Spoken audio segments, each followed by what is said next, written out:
welcome back to an episode. I don't remember what episode it is, but of the Story Behind the Shirts podcast, where we bring in clients of Lift Threads and Lift Promos. We talk to them about their business, and then we dive into their business and talk to them about how they created their business, how they got into their business, the struggles, the time that they struggled to get to the business, part of the business to where they're at. And this is Moose, and I'm particularly excited about this one because it combines two of my favorite things in the whole world: youth athletics, well, high school, college athletics, even youth now, geez. Yeah. We'll get into that, and apparel. So we'll first get into who Moose is and kind of what he does. So Moose, tell us a little bit about yourself real quick, what you do. So I do a lot of things. I am one of the owners of War Room. We help college football teams and high school football teams with roster management, equipment management. We're a CRM. We help with communications, everything under the sun. My background, I was an all-state football player here in the state of Utah, held a couple records. They all got broken by all of my students, which is all sad. That's great. But it makes me feel like I'm a good coach. Someone's going to break it. Yeah, I'm just like, all right, well, you can do that, whatever. But I ended up playing at Utah, BYU, and Snow College. At Snow College, I blew my knee out. And then I got a call from Kalani Sataki. He asked me to help run the recruiting and coach the kickers, punters, and snappers at BYU. Did that for a couple of years. Then I did it at Snow for a couple of years. And in my transition from BYU to Snow, I worked with my partner, Randy Larson, who's an absolute stud. I do love Randy. Yeah. I mean, what's not to love? Yeah, he's awesome. He is a social butterfly. Yeah. And if you ask him, he's a sexy beast as well. So love that. And we've just been growing this company little by little until we're at where we are today, where we're with teams from the SEC, ACC, Big 10, Big 12. We've got teams from USC to Texas A&M, right? Alabama. Yeah. We've worked with Michigan, Oregon, Colorado. We've got schools all over the country. So I get to see what colleges are looking for. And then I also get to see what high school coaches are doing because I help them out as well. So I met Moose a long time ago, but we kind of reconnected when we started doing some of your apparel for War Room. Very cool apparel, by the way. Like, your logo is sweet. It's very easy to logo. I like it. Very easy to brand the apparel, so you guys look awesome. But what I mostly love about talking to Moose about is, if you need to know anything about college athletics personnel or high school athletics, like what it means to be 2-star, 3-star, 4-star, 5-star, how to get your kid recruited. You also have a recruiting platform for parents. So explain what that is. That's actually really, really cool. So I figured if I'm helping all these colleges get teams, I might as well work the other end as well and help parents understand what colleges are doing. So like at one point we were even personality testing kids' social media so colleges knew exactly how to pitch your kid. That's wild. And exactly what they would do. So we've taken a step back. I created a program called Recruiting for Parents, and it teaches parents what colleges are doing for them and what they're trying to do to your kids. Because you have to know the game of recruiting now. It's no longer good enough to just be like, hey, my kid got first team All-State. You're like, okay, cool, but he's not 6'5" and 220 and runs a 4.4 40, so he may not be the most desirable prospect. But if he does look like me, let's find what he can do and let's amplify that skill set so that your kid can go to the next level, get that NIL money, set himself up for life so you're not paying for your kid to go to college. There's a lot of opportunities there, and it's exciting. And there's opportunities through Threads as well. You get to see a lot of different kids with what they're doing. Like, you've worked with Kedu Lave, you've worked with top players, Keaton Bills, and they're seeing the business side of athletics as well. So there's so many cool things going on, and there's so many opportunities with kids that have honestly just a pulse at this point and can talk to someone for 10 seconds, and you're like, wow, you can make something of yourself in this world. So I love talking to business owners, and I love talking about their business, like the mechanics of their business, how they got started in their business. You might be the exception. I want to talk to you about sports, man. So when so Moose office is next to me, and probably once a week we have an hour or two long conversation just about the pulse on athletics for high school mainly. If you don't know, I have a 10-year-old boy who I'm living vicariously through that child. He's way more athletic than I was at 10 years old. Of course, my daughters are as well. And I coach him in baseball, basketball, football, hockey, and stuff. So I'm always asking Moose, like, so we're going to rehash some of the most interesting things that you have told me. One of the most interesting things is, when should people start trying to get their kids noticed? So getting your kid noticed is always interesting. If a kid walks in and he's 6'5" and he's 14 years old, he'll already be noticed. But with me, when I look for kids is, number one, what does their varsity film look like? If your kid isn't playing varsity, then let's focus on what's most important, and that's getting your kid the skill set before he can get recruited. I've seen a lot of parents, they go out and they're like, I have to get my kid recruited. And it's like, your kid's on the sophomore team and he's terrible, like just horrible. So if your kid can acquire the skill set, then we have something to market, and then we're going to do some good things. But until your kid's got good varsity film, we're not going to worry about the recruiting process whatsoever. All right, I got a question for you then. What is better, to play on a dominant football team as a backup? Play on a dominant, if you're from Utah, Corner Canyon-esque football team, not see the field as much, but be on one of that types of programs. It's like a powerhouse program. Or would it be better to go be the best player on maybe a 5th to 7th ranked team, 5th to 10th ranked team? But you actually get that varsity film you're talking about, but you're not running behind a line that averages 320. You're running behind a line that's 280 and probably not as athletic. And you're the only real tool on that offense, or mostly offense, right? Because defense, it's not as big of a deal. And so they're keying on you. So maybe what's better? So every situation is different. I mean, if you walk into Corner Canyon and you're a quarterback there for 1 year, then that may be the best situation possible. But a lot of kids are already committed by your senior year. So you may not have the opportunity. So like if we look at another guy that works here, Ammon Olson, he only started 1 year. Because he only started 1 year at Alta, that made it so he did really good. He was Gatorade Player of the Year. He was 5A MVP. He did a lot of good things, but his only scholarship opportunity was Southern Utah University because he didn't have the film for college coaches to be like, oh, you can do it at this level. But nowadays, with this transfer rules, love them or hate them, that might not be a bad thing, right? You go get school paid for at a D1 or a D2 or like a JC or something, and you dominate there and get your film there, and then you get picked up. Or is it better to go to, hate to say it, Riverton, where you'll start as a sophomore, but you won't make the playoffs, or you get out of the first round of the playoffs every year, but you're starting, you're getting those reps. The most important. Which, by the way, Riverton culture is going to change. Oh, all right. Let's go. You heard it here first. Silver Wolves coming on up. Let's go. And hey, listen, I know they're 10U team. We got some studs over there. Anyway, so what's better though? Getting that film there or getting film on a team that's getting, because also you told me stories of kids who were going to other schools here in Utah and they weren't recognized. They weren't getting offers. They transferred a corner and 2 practices they're getting offers. Yeah. 2 practices. They haven't even played a game yet there. And you know what I'm talking about. Yeah. And now they're getting offers. What's better? Well, they already had the film that coaches could look back on. Okay. So that's what's But why weren't they getting offers in at the other school? I won't say the school. So they weren't really promoting themselves enough. Once you do have the film, you have to start promoting yourself. You have to be going to colleges. You have to be going to camps. You have to have a great social media presence. Is that something that a powerhouse school does for you? What is the difference when this kid, mind you, hasn't played a game yet there? He has a fastest 10-yard split in the valley in the state. Yeah. But that didn't get him any offers at the other school. But now that he's transferred schools, one of these powerhouse schools, are they doing that for him, or is it just him transferring there created that buzz that he needed? People say, "Oh, dang, this kid's a player." Sometimes that's what it is. But you look at college coaches; they only have a finite amount of time. Each year, college coaches have about 19 recruiting days in each season, in the spring and in the fall, that they can go to high schools and they can meet with the high school coaches. And sorry, and did it mess it up now that they're recruiting more heavily from JUCOs and D2 schools? Is that giving them less time for high school assessment? No, it doesn't give them less time, but the NCAA just did take away one of their days so that they could do that. So these college coaches, they have a finite amount of time. Is this kid really good enough for me to go all the way to Tooele or to Park City or wherever? Or would I rather hit up Bingham, Alta, Corner Canyon, like all of these schools right in a row, and then I can really utilize my time?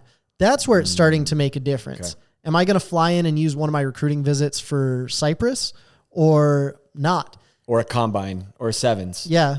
Yeah. And so that's where it makes a huge difference, where you're like, okay, I've got one of these days. I'm going to go to Corner Canyon, and you walk in and you see an Ike Garcia or a Kai Meza, where you're just like, oh my gosh, this kid is really opening my eyes. And then you put on the film and you're like, he was dominating in his last school. Yeah. Let's give him an offer now. And what we've realized is offers are no longer like, hey, it's committable. Offers are, hey, I'm recruiting you. Okay. And so those offers, you could get an offer from a Washington State, from a Frank Maile. And at that point, it's just, hey, we're coming after you. If you do this, this, and this, your offer will be committable.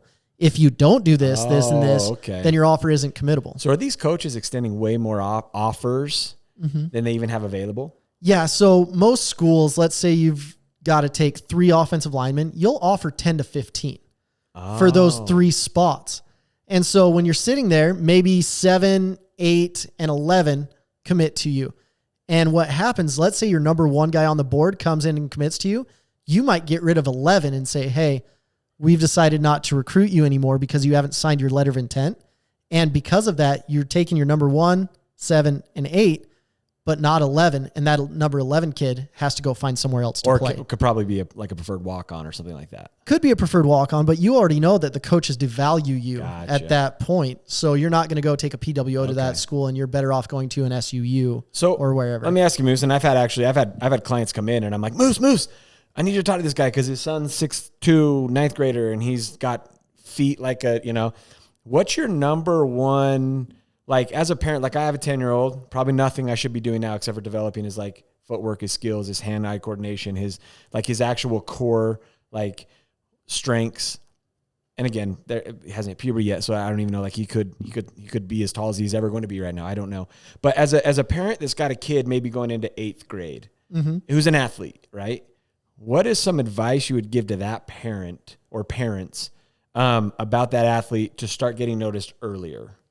Number 1, make sure that you just love your kid, whether he's playing sports or not. That's the biggest thing. Like if your kid sucks at sports, make sure you love him. That's the biggest thing that I tell parents. Well, we've talked. You've seen some rough situations in that regard where you're like, dude, it's like family life's awful because if he's not out training and he's not physically God-given gifted, but his dad or his mom or his grandpa or whoever thinks he's a D1 aspect or prospect, like, oh, it's crazy to watch. And a lot of these families see these kids as meal tickets. Yeah. To be honest with you, they're like, this kid's going to go to the NFL. I've had plenty of friends go to the NFL.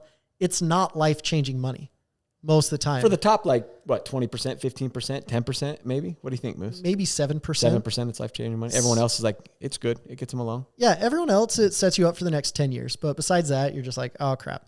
So if I'm a parent and I'm looking at my kid, let's make sure they're having fun in their sport and make sure they're into it. So like my dad, for example, when I was in 9th grade, he came to me, 8th and 9th grade, between those. He's like, hey, I'll give you $10,000 right now.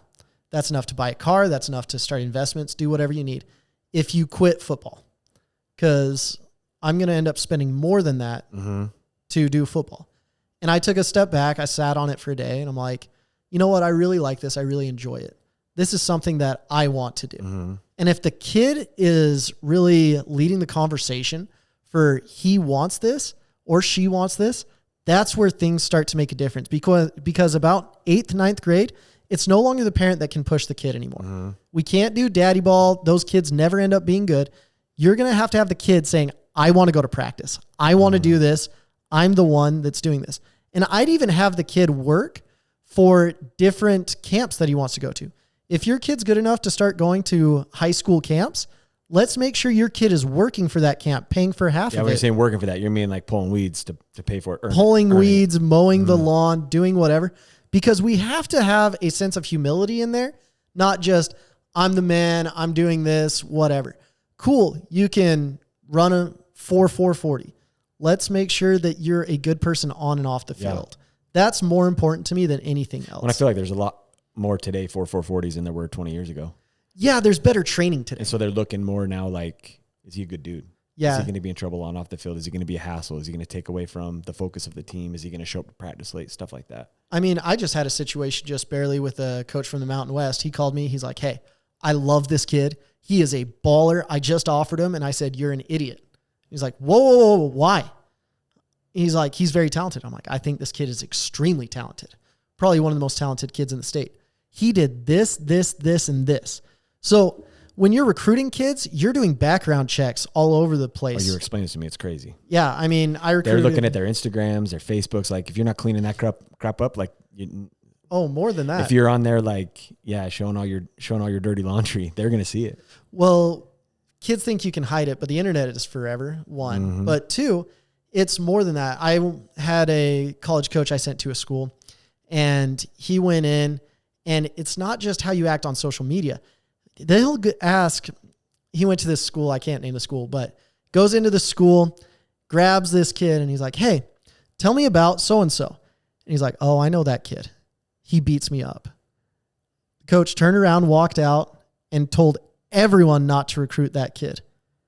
Oh, that's crazy. And that happens more often than not. Yeah. When I was recruiting a quarterback from Corner Canyon, it was Zach Wilson. It wasn't just like, hey, let's make sure that this kid's a good kid. I called people on the drill team. I called cheerleaders. I called these girls, and I'm like, how does he treat you? What goes on with that? Because I want to make sure that this kid will represent me great on and off the field, because I'm making a multi-million-dollar investment in this kid now with NIL. And what happens? If these kids start winning games, you look at how much he can bring to the program. If they lose games, you're losing out hundreds and hundreds of thousands of dollars. That's wild. And so each one of these kids are a calculated risk. And if you're a knucklehead, I don't want you on the team. But as far as like, at what point should you start sending out film? At what point should you start talking to people to help you get noticed? Because like I look at it both ways, right? Like getting college paid for is a bigger deal now than it ever was, because you're not only getting a scholarship, but you probably are getting NIL money just to go. So more than now. Like before, when I was in high school, it's like, dude, even if you get a college scholarship, you're like chances of you getting paid to play this game are nothing. Now there's an opportunity for a lot more kids to get paid to play the game that they love. So what age would you start reaching out, and at what age, and what can parents be doing to help their kids cause and getting into a college or getting noticed sooner? Like for instance, this kid from that school who transferred and is getting all these offers now and didn't get that publicity at the other school. What should his parents have been doing? Because he's an athlete. Dude is an athlete. But what should his parents have been doing to help get noticed earlier? So what you got to realize, if you think your kid is a Division I type player, which every parent thinks their kid is a Division I player. Every parent has daddy goggles, myself included, and thinks their kid's probably just a little better than maybe they are. Well, let's look at the numbers really quick. So only 7% of athletes will go on to play at the next level. Next level meaning college. College. 7% of high school athletes all across the board, no matter the sport, or are we talking football? All across the board. 7% will go to college and play sports. Yeah. So D1 or college. College. Okay. We're talking D3, NAI, JUCO, okay. D2, 1AA, FCS, FBS. Okay. So that's it. We're only looking at less than 10%. So 1 out of every 10 kids that walks on the field, and 1 out of every 10 kids at Corner Canyon or Sky Ridge or Lone Peak is different than 1 out of every 10 kids at Box Elder or Tooele or Juab. Yeah, gotcha. So you got to realize, let's take into account, is your kid playing 6A, 5A, 4A, 3A, all the way down? But what these kids could have done differently is market themselves better. What I mean by that is go on your Twitter or your X and have your height and weight, have your huddle updated, and be reaching out to these coaches. What I ask kids to do is called a 5-10-5. So you put your 5 dream schools up. I don't care what they are. They could be Alabama, USC, Oregon, whatever. Then Utah is a great one. BYU, whatever. And then you put your 10 schools that are in your range. So what is this kid's actual range? If he's 5'6", goodness, let's look at the kids that are at your position. Gotcha. And what your average height is. So you're saying 9th grade, they should have an X account. If they're on there, and should they at this point be reaching out to colleges and saying, hey, I'm only a 9th grader, but this is my huddle? So you should be reaching out to colleges, filling out questionnaires, getting in their system. Okay. So that's what I do on the back end of War Room, is every time a kid fills out a questionnaire, goes into War Room, and that kid is associated with that high school. Gotcha. So when a college coach does go to a Mountain Ridge and is like, hey, I'm here, tell me about this kid, this kid, this kid, this kid, and then you're on their list. Gotcha. But get on the list first. Yeah. Let's Ninth only grade, focus eighth on grade, those 20. 7th grade. When's too early to start doing that stuff? Depends on how big your kid is. So there's an 8th grader at Harriman right now that has offers to SEC schools. Ray Finga's yeah, kid. Yeah, I was gonna say, I know, yeah. So he'll be on the, he'll play varsity time this year as a 9th grader, right? Yeah. Yeah, Ray Finger, yeah. And he's about 6'4", 260. And so he's got the God-given built and athleticism. Dude's athletic too. Yeah. To be able to start that, and coaches aren't going to be like, oh, dude, who is this kid? It's like, oh. Yeah, and he was born into a family where he has NFL pedigree and college pedigree, which helps a ton. I mean, I look at my nephew, and he always makes me laugh. He's like, I guess I'm going to have to play in the NFL because my dad did and all my uncles did. And he's like, even you, the least athletic uncle I have, ended up at BYU. And I'm like, well, it's harder than you think, buddy. Yeah. And he's like, yeah, why didn't you go to the NFL? And I'm like, if I could, I would have. Yeah. Trust me. Yeah. But you got to see what you can do as a parent, and that support the kid. Maybe even as a parent, I like parents that run their kids' social media before they're in about their sophomore, junior year of high school. And you got to realize as a parent, the college coaches can't reach out to your kid until about basically the end of the kid's sophomore year. They're changing the rules all over the place. Yeah. It used to be the first day of the kid's junior year, but they've moved it back a little bit. Gotcha. So you can reach out to college coaches. They can't reach out to you. Okay. You can call them and they can answer, but they can't call you back. Interesting. So you have to be well aware of that. And then this is the time where you can take that educational fund that you've been saving for your kid, if he is a major D1 kid, and be like, hey, we're going to take this money and we're going to spend it on going on like Breeze Airways and going and visiting these schools. Let's make sure we know the kid's 5-10-5 so that we're going to directional schools where it's like, he's interested in business. These are the schools we're going to look at. He's interested in these subjects. Let's make sure we go to these schools, take a tour around the school, let the coaches know you're going to be there, and they've got the ability to take your whole family around and do what they need to. Gotcha. So we're going to switch gears a little bit. Okay. One of my favorite topics now is, what are your thoughts on NIL? And what are your thoughts on the transfer portal? And what are your thoughts on them together? We've talked about this. You know my thoughts. Well, my thoughts, I actually love NIL. Okay. I had teammates at BYU that had companies, but they couldn't say that they owned them because it was an infraction of the rules saying that they owned the company. I didn't know that. Yeah, it was Justin Sorensen, owned Grotto Graphics. Okay. He redid all of the banners at Bingham High School and all over the state and made a good amount of money doing that, but he wasn't allowed to say he was the owner of the company. And so that changed with NIL. That changed with NIL. But what I'm saying is like, now you've got, do you ever think college football, and it's trickling down to high school, will ever be the same? Well, since SMU in the 70s, people have been paid. True. So, but now it's like, I just read something this morning that Phil Knight gave Oregon an unlimited amount of money for NIL. Unlimited. As much money as they can spend, he will give for NIL because he wants to win a championship. Wonderful. But how does that help, or how does that hinder the game? Do you feel like competition is just going to get stacked at these certain schools that have the ability to do that? I look at a school like Stanford. They open up their pocketbook like infinite. Yeah. Because of the endowment they have, infinite. Can you go into the endowment? That's what I'm asking. I don't know. Can you? No, you can't. Can you, but can they donate into? Yeah, so you can always donate into, and you've got Tiger Woods, you've got Condoleezza Rice, you've got different people there at Stanford that could give you the money you need to do whatever you want. And it all depends. What are your goals as a school? Yeah. What does it bring you? And we've seen it completely fail in NIL as well. But the funny thing is, everyone's like, this is ruining college football. Alabama, they had a chokehold on college football. Yep. Alabama, Clemson. You look at all these schools in the SEC where there's only been one national championship on the West Coast. True. In the last 20 years. I guess my thought on NIL is like, you actually changed my thought on this. My thought was like, I think they should get paid. I think it should be a cap. Like, I think there should be some sort of cap. And I think and this is just Johnny, right? As I think about this stuff. Should we cap lift? Well, no, but here's the problem with that though, is like, I think it should be capped based on a star, right? So you achieve a certain star. And I don't know if that would work. Like the way you're looking at me, maybe I'm saying, guess myself, stop looking at me like that. But like, because the problem that I see, or how much you can give, right? I just feel like there's going to be such a difference between the schools that have the haves and the have-nots that it's going to make college football down to like 16 teams every year, or 12 teams or 8 teams. And then after that, it's like irrelevant. Is it not already that way? I mean, there's like, you got your Cinderella stories, you got your ECUs from a couple years ago that beat Michigan. You got your those Cinderella stories that are fun to watch. Sure. But then the other thing that the NIL money in the open transfer portal does is these big schools, how do you build a program? Like let's say, and it's bigger in basketball. Let's say Damian Lillard goes to Weber State. Mm-hmm.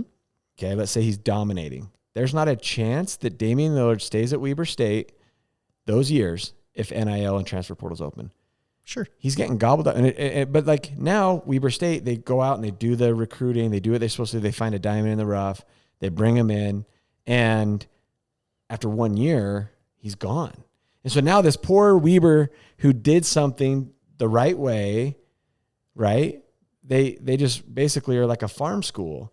So the way I see college athletics going is there's going to be like farm club teams that recruit, get 1 year out of guys, and they're going to go to these other schools.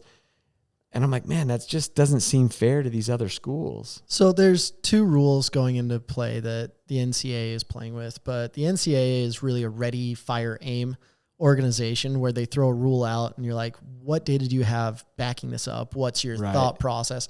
They're like, well, we felt like it. And you're like, okay, cool.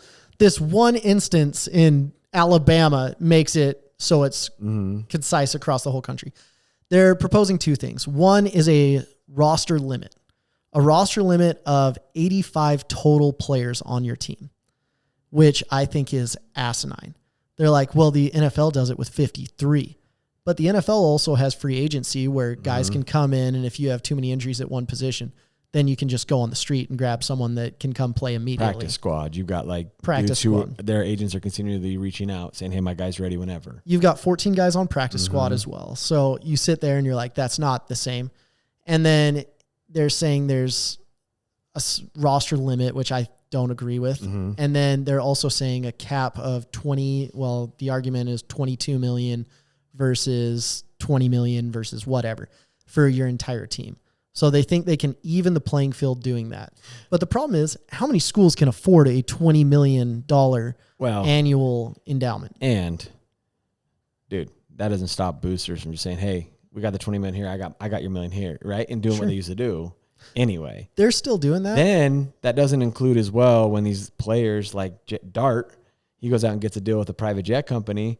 You know what I mean? But that was on him. That's not through the school. So that's more on him, which I love that. I love that that a player can say, I've worked really hard on my social media. People know me. I'm going to go get paid for that. I love that aspect of NIL. I just, and I probably, and what I say or doesn't say doesn't matter, right? I mean, I'm just a dude from Bluffdale, Utah. But I think that eventually we're going to see the college game just become NFL 2.0. Yeah, there's always been talk of about the top 50 teams breaking off from the NCAA and making their own league, where you're looking at the P4 conferences right now. That's why different teams are jockeying for position. And you have teams like Oregon State and Washington State that are like, oh crap, we might end up outside looking in. And you have other teams that are like, we hope to get absorbed into the Big Ten SEC conversation. So next question, what do you feel like this is doing to athletes? This is John. This is the world according to John again. I don't feel like we're ever going to have a Disney movie again about athletes. Because I think when things get hard now, from the time these kids are 5 years old, rather than having a coach that really drills down on them, and like Coach Carter, right? Coach Carter Disney movie. Or Remember the Titans. Remember the Titans? Every one of those dudes just would have transferred out. They would have been gone. They would have went to a different school. We would have never had that movie. Like when things get hard now, rather than these kids fighting through it and developing that character at a young age, they transfer. Or their dad or their mom goes and fights their battle for them. Or they like badmouth this coach and the coaches have a hard time. Like the coaches can't do that like hard love stuff they used to be able to do. And granted, some of them push it too far, and there needs to be some sort of like, but I feel like the new rules are creating softer athletes.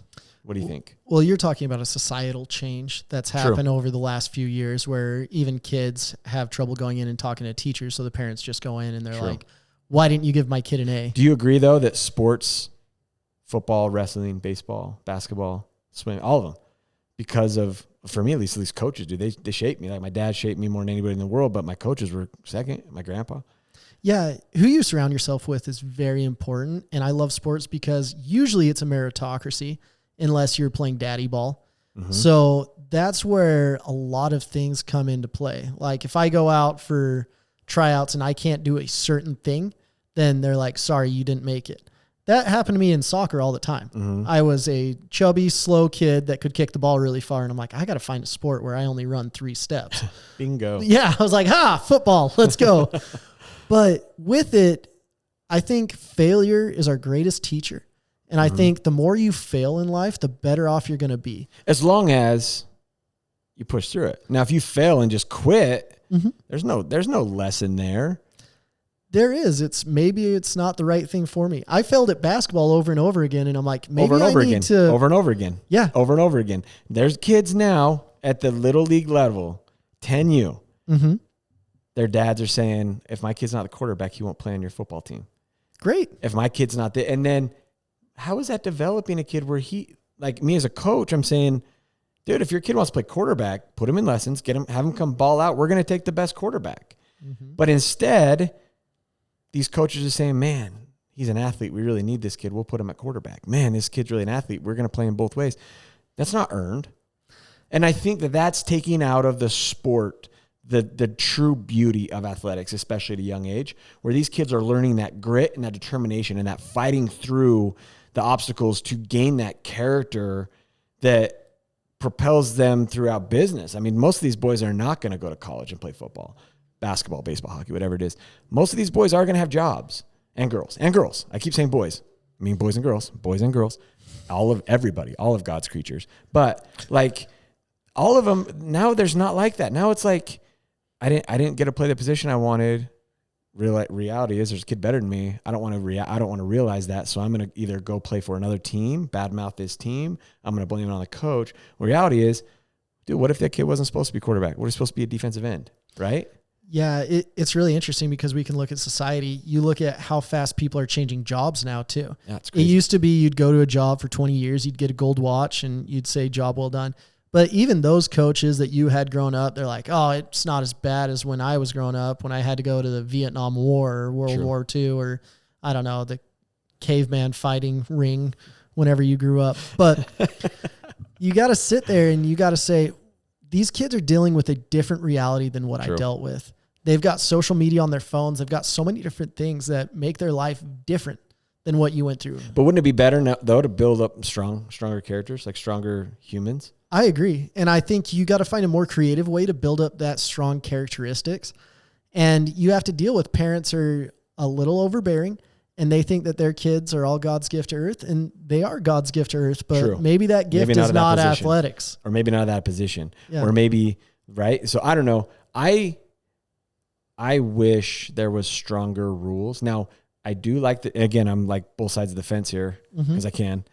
I like the rule that you can transfer schools if there's truly a terrible, like there's some coaches that I've met in Utah that I would not let my son play for. Yep. There are some coaches after the first 3 seconds of talking to them, I won't say their names, I wouldn't let my son near the field with them because they're not building character. Sure. They break people down, and they're that type of coach.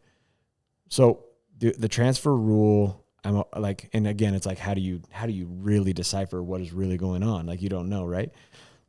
I don't like the idea that because you didn't get what you wanted to, rather than fight, you just go somewhere else.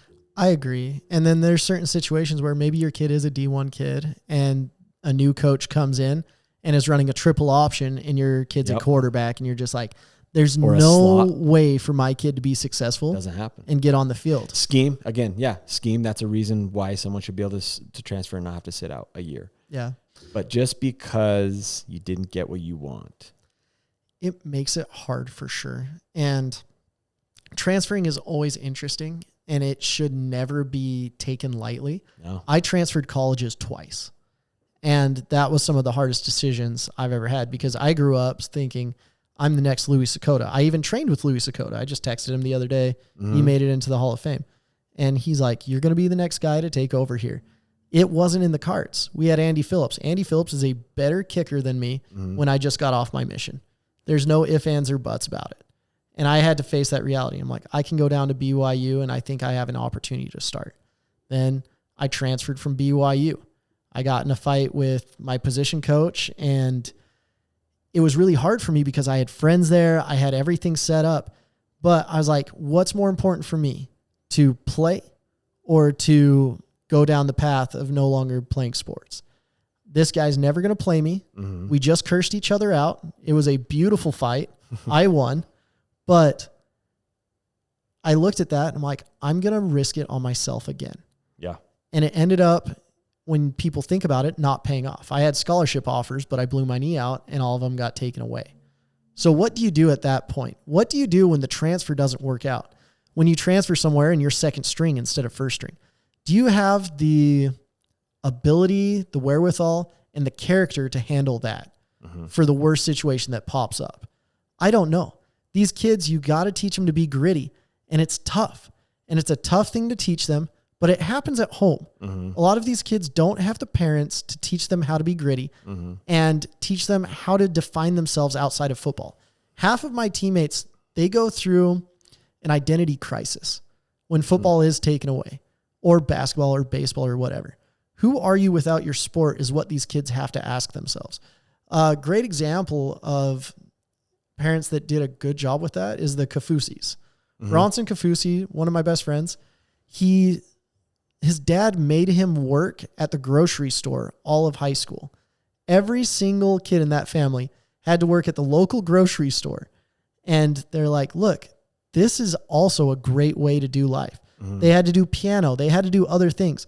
Who are you without your sport is hopefully a good person. Don't put all your eggs in sports because it ends for everyone. Yep. Except for golf. Golf is forever. Well, yeah. Unless you get except arrested. for you in your back. Yeah, back. But no, dude, I first of all appreciate your time. So we before we go, let everyone know how they can communicate with you, they can contact you, they can go to War Room, they can benefit from the stuff that you and Randy have created. Let everyone know that, and then yeah, our big thing right now, just go to prepwarroom.com. If you have a football team, soccer team, dance team, whatever, we actually do an incredible job managing rosters, creating tools to make your life easier so you can do what you need to do and coach. If you're at college, it's collegewarroom.com. We work with all of the top programs in the entire country. If you want to know about recruiting, recruitingforparents.com. That's the number 4. And it will help you understand the recruiting game for about $50.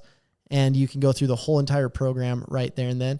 And if you have a specific question, just at Moose B90 on X, and I will answer any questions you guys have. DM me. Or if you want kicking lessons. Or if you want kicking lessons. Right now, I have the number 2 punter in the country. Just one out. He might be the number 1 punter by the time this thing comes out, which I hope he is. But he committed to BYU when he was a sophomore. Yeah. But he's also 6'5", 220. Punter. Punter. Who can lay a hit. I don't know if he can lay a hit, but he tries his absolute gosh darn best.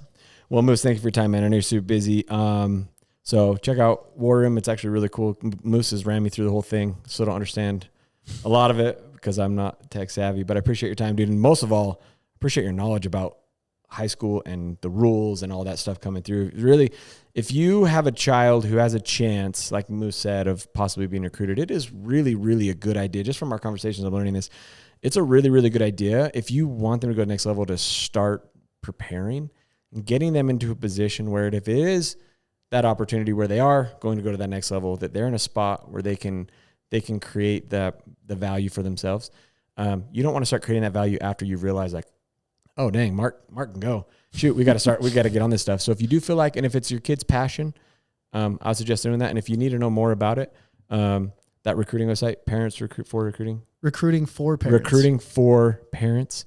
And then go do that. But any of that, I appreciate your time, man. Thanks. And good luck with everything you're doing, dude. Thank you. Okay. There we go. And that's all.